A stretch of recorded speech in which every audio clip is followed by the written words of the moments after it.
Hey Chef Ro, I've got a really big weekend coming up. I'm making dinner for the guy that I've been dating for a while, and I want to impress him with my cooking as well as my wine pairing skills. Can you help me? Can we cook it? Yes, we can. Hi, I'm Chef Ro. And I'm Kevin, the wine guy. And today we'll be making a new twist on chicken parm. And of course, drinking wine.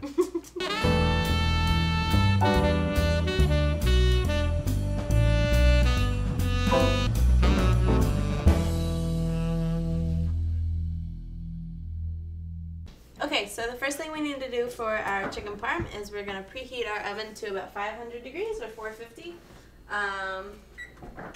And while Rosie is doing that, I'm going to take these potatoes that have been chopped very nicely by Chef Ro and spread them out across the pan. You just want to make sure they're all in a nice clean layer. And our foiled pan, the shiny side is up.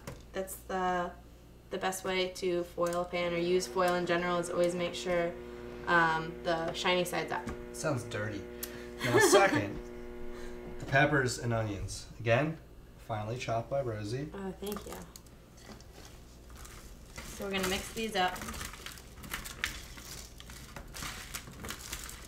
Try and keep them on the pan.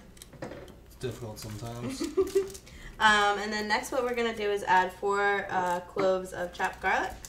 So, Uno! If Kevin, you want to mix those in for me? With my hands? Yeah, your hands are fine. Our hands are clean. Right, Kevin? You haven't scratched your butt lately, right?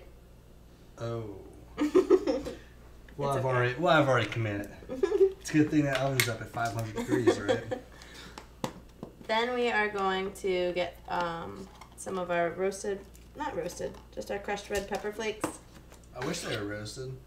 Well, I feel like just they're roasting dried. makes everything better. That's true.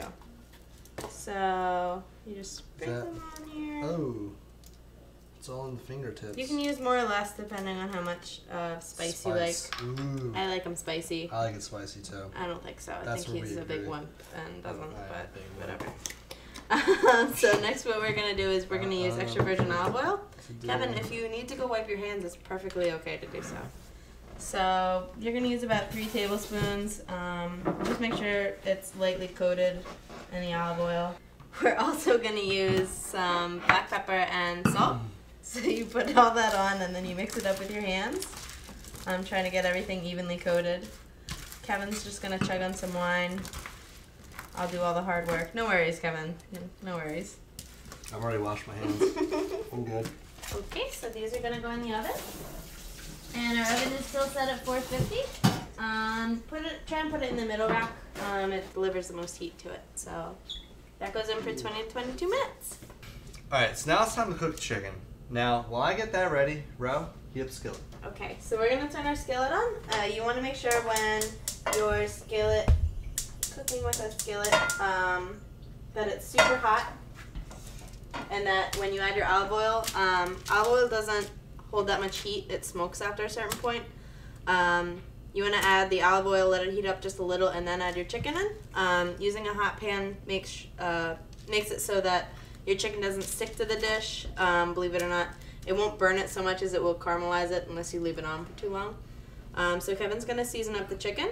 I have the chicken here, black pepper, that's first. And the traditional seasonings are salt and pepper because they bring out the most flavor. Like I said earlier, salt doesn't just add a salty taste, it also brings out all the flavor, which is located in the moisture of products. And that was exactly what I was going to ask Rosie to do, because I touched chicken, you don't want to touch anything after that. Yes. It's pretty gross. So Kevin's going to flip these over, and then we're going to season the other side, and then we're going to put our cheese on. Now the skillet should be hot. Ro, oil. We're going to add a little bit of oil, not a lot. You don't want to pan fry it. You just want to add a little bit so it doesn't stick to your pan. And while a tablespoon or 2. While she's doing that, I have the Parmesan cheese. I'm going to get this and really push it into the chicken. You want to make sure you use shredded, not grated Parmesan cheese for this, because it has more body to it. Like each little piece has more body of cheese to it, so it has more flavor to it. There's more moisture. Like I said, like moisture is the key to all flavor. There's more moisture is in it. key to a lot, so it really helps. Yeah, that's true. It's very true. When in Rome, I mean Philadelphia. We are using Roma tomatoes, so we'll right. be adding tomatoes to our dish. A little more acid. You'd like a red wine to it. Okay, You know I think what you've sucks? firmly pressed those breasts That enough. sucks. You can never firmly press breast enough. Spoken like the words of a true champion. Okay, so we're gonna move our chicken over to the stove so it makes it a little more easy for us to put it in the pan. Our oil's nice and hot. The best way to tell if something isn't gonna stick to your pan when it's super hot or when it's done cooking on the bottom is to pick it up and see if it pulls off the pan super easily. If it does, then it's done. On that side, if it doesn't, just don't touch it and leave it on there. So it's not really sticking to the bottom. It's nice and golden on the other side, so I think we're good. We're going to take this plate and take off some of the excess oil, and we're all set. See how nice and golden that is? So it's been about 20 to 22 minutes since we put our potatoes in the oven, so we're going to take them out now. They should be nice and done. Yeah, they look good. So we are going to put them on a plate and let them cool off. See how nice and caramelized they are? Okay, so for our sauce, we are going to use our tomatoes that we diced up earlier. And we're going to add just a touch of olive oil. Boop. No more. And we're going to mix that around.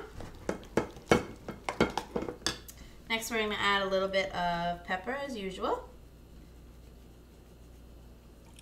And This isn't some sanitary. salt. That's okay. It's just us eating it. Do you like it? It's fantastic. You did a good job. I'm just going to use a little bit of dried basil, and you want to rub it in your hands. The oil's in your hands, like the heat from your hands will bring out all the oil from the dried basil. So we got salt, pepper, olive oil, a little diced tomato, and that's our sauce.